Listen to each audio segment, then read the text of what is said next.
David, you're doing a lot in the voice space. Can you tell us about your professional experience and how you got into voice? And by the way, thank you for joining us from Italy right now.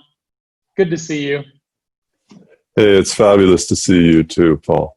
I I'm a jack of all trades. I got into this on the linguistics side. I'm fluent in 5 languages. I know a lot about learning languages. I've always been fascinated by teaching computers how to talk, or maybe more accurately, how to understand humans. And so I taught myself artificial intelligence, and one of the best ways that I know to learn something is to teach it to someone else. So my rocket ship to fame was when I created a textbook, a kind of interactive textbook teaching artificial intelligence, and it skyrocketed on the subreddit of machine learning. And then LinkedIn came a call in and said, "Hey, can you do that for us?" And I said, "Yes, I can." So that's where I got started. Voice user interface. I think if I had to sum myself up, I like to think of myself as a champion for the user. I grew up poor on a farm. Neither of my parents finished high school. And I watched them be dominated and answer to the authorities of anybody who sounded like they were better educated than my parents were. And I thought, just a minute, this isn't right. We should have somebody.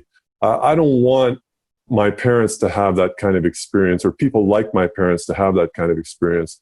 So what I'm interested in is UX, both for voice and general UX writing, helping the user to feel more comfortable, not assuming that the user is a genius early adopter.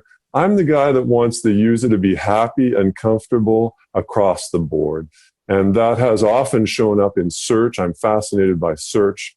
So that's, I think, where you and I started talking, was in my interest in search.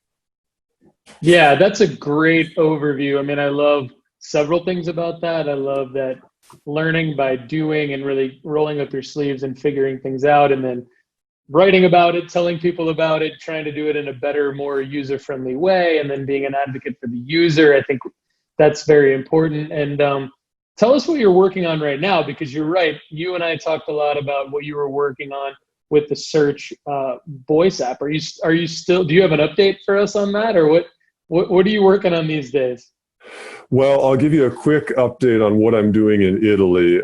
Before I started writing for LinkedIn, I wrote travel. I was a travel writer for Huffington Post for 5 years.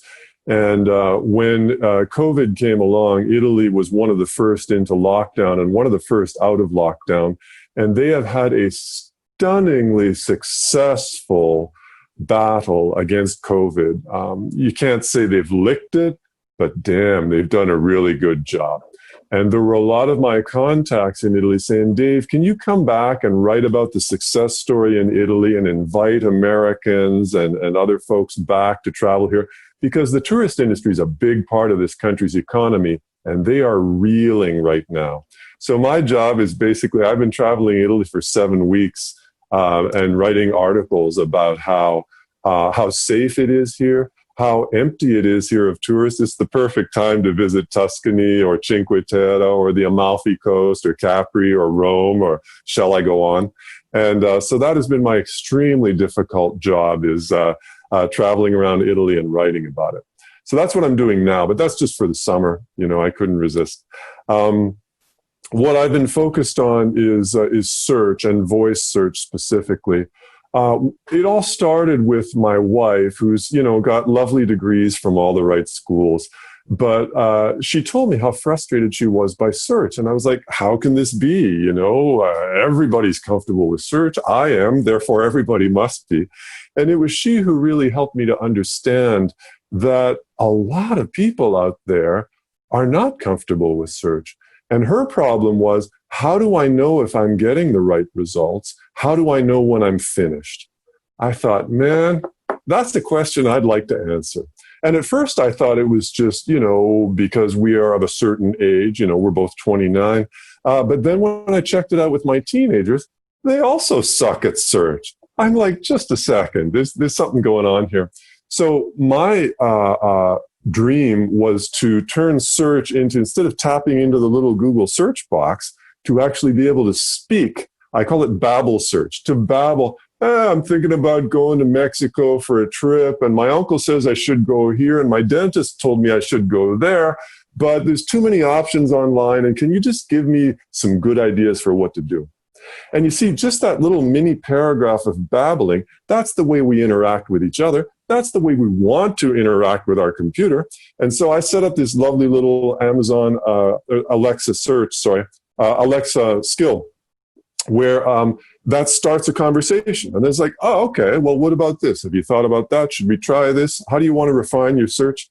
And all that kind of stuff.